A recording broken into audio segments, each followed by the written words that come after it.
আজ আমি দাঁড়িয়ে আছি সাতক্ষীরা জেলার ঠিক 7 কিলোমিটার উত্তর পাশে। আমার পাশে দেখতে পাচ্ছেন এপাশে সাতক্ষীরা সদর উপজেলা লাপসা ইউনিয়ন, তো এপাশে আছে তালা উপজেলা নগরগড় ইউনিয়ন। এই দুই ইউনিয়নের মাঝে গড়ে উঠেছে এই ছোট্ট একটি মসজিদ। আমার পিছনে যেটা দেখতে পাচ্ছেন ছোট্ট মসজিদটি, এই মসজিদটির ব্যাপারে আমি গত বছর এখানে এসেছিলাম। এসে আমি একটা সচিত্র আমি একটু প্রতিবেদন করি। তো তখন এই মসজিদটি ছিল একটা টিন শেড, এলোমেলো আগোছালোভাবে। তো এলাকাবাসী নতুন করে সহ বিভিন্ন উন্নয়নমূলক কর্মকাণ্ড পরিচালিত হয়েছে, কিন্তু এখানকার এলাকাবাসী বা এখানে মুসল্লিদের সঙ্গে কথা বলে আমি যেটুকু জানতে পেরেছি, তাদের বিশেষ যে সমস্যা, এখানে একটা ল্যাট্রিন নেই, উজুখানা নেই, বা এখানে কোনো সার্চ লাইটের কোনো ব্যবস্থা নেই। তো এই ছোট্ট সাতক্ষীরা জেলা আমার মনে হয় সবচেয়ে এটা একটা ছোট মসজিদ। তো এই মসজিদটি যাতে জেলা প্রশাসক সহ বর্তমান সরকারের উপদেষ্টার দৃষ্টি আকর্ষণ হয়। আসসালামু আলাইকুম। আমরা এখন বর্তমান যেখানে দাঁড়িয়ে আছি, এটা সাতক্ষীরা সদর থানার প্রায় শেষ লাপসা ইউনিয়ন এবং নগরকাটা ইউনিয়নের মাঝামাঝি হালকাটা নামক একটি জায়গা, ফাঁকা জায়গায় এখানে একটি মসজিদ নির্মিত হয়েছে এলাকাবাসীর উদ্যোগে। এখন এই মসজিদের কিছু সংস্কার কাজ এখনও পর্যন্ত বাকি আছে। এলাকাবাসীর কিছু দাবি আছে, এইখানে যেমন সংস্কার কিছু বাকি আছে, তার ভিতরে 5টা-6টা গ্রিল আছে। বাথরুমের একটা দাবি আছে, এইখানে অজুখানার একটা দাবি আছে। যেহেতু এখানে দূর দূরান্ত থেকে পথচারীরা আসে, তারা এইখানে নামাজ পড়ে, এই বাথরুমখানা প্লাস উজুখানা আর এই কিছু গ্রিলের কাজ টাজ বাকি আছে। প্লাস এইখানে এলাকাবাসীর আরও একটি দাবি আছে, এই 3 রাস্তার এই মোড় ফাঁকা জায়গা, এখানে একটা সোলারেরও দাবি আছে। তো এলাকাবাসী সবাই যতটুকু পেরেছে সাহায্য করে এই পর্যন্ত নিয়ে আসছে। এখন এদের সবার দাবি আছে। প্রশাসনের কাছে আমাদের একটাই বিনীত অনুরোধ, প্রশাসন যেন এটার দিকে একটু সুনজর দেয়। আসসালামু আলাইকুম। আলহামদুলিল্লাহ, আমাদের এই মসজিদটা হচ্ছে এখানে 2 বছর এখানে মোটামুটি হয়েছে। এখন এখানে হচ্ছে এখানে দেখা যায় 5 ওয়াক্ত নামাজ কালাম হয়, বহু লোকজনও হয়।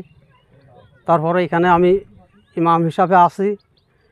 ইনশাল্লাহ আমার এমনি কোনো বেতন করি না, তারপরেও আমি বেতন করি খুব একটা করিনি, কেন এখানে এইটা হচ্ছে 2 বছরের মতন মসজিদটা হচ্ছে এখানে আমাদের আনুমানিক হয়েছে। ছাড়টা হয়েছে এই বছর হয়েছে, মানে 3-4 মাস আগে মানে ছাড়টা। সেখানে আমরা এই পথ থেকে মানে কালেকশন করি, গ্রামের লোকের কাছ থেকে নিয়ে তাই এটা করে আমাদের। কেন 18 জন হয়, 20 জন হয়, 25 জনও হয়। মানে এখানে লোক মোটামুটি ভালোই লোক হয়।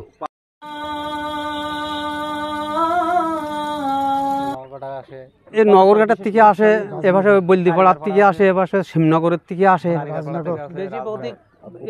মানে অনেক দূর থেকে পতুরি লোক, বেশি রকম পতুরি লোক হয়। সমস্যা আছে আমাদের এখানে, তো বাথরুম নেই, পেশাবখানা নেই। ধর অনেক সময় দেখা গেল এখানে আসলে একটা সোলার নেই, তারপরেও একটা গ্রিলের কাজ আছে, গ্রিল নেই, একটা উজুখানা, এই সবগুলো আমাদের মেন হচ্ছে এখানে সমস্যা। মসজিদটা দিয়েছে, জায়গা দিয়েছে সামাদ ভাই। এখানে 3 রাস্তার মোড়, প্রচুর মুসল্লি হয়, এই জায়গা সামাদ ভাই দিয়েছে। আর এই মসজিদ উদ্বোধন করেছেন রাজউদ্দিন, লায়েব আর রেজাউল, আলী ভাই আছে আর আলী হোসেন। আসসালামু আলাইকুম। এই মসজিদটা জায়গা দিছে আমার চাচা সামাদ সর্দার। এর মেন উদ্যোক্তা লাইফ চাচা, আলী ভাই, আমার নুর ইসলাম ভাই ও রেজউদ্দি ভাই, খোকন চাচা। আমরা সবাই মিলে এখানে এই পথে কালেকশন করে এলাকাবাসীর কাছে ধান কালেকশন, বিভিন্ন কালেকশন করে আমরা এই পর্যন্ত এগুলো করেছি। এখনও কিছু কাজ বাকি আছে, যেমন জানলা, ওই উজুখানা নাই, বাথরুম নাই, এখানে একটা সোলারের দরকার।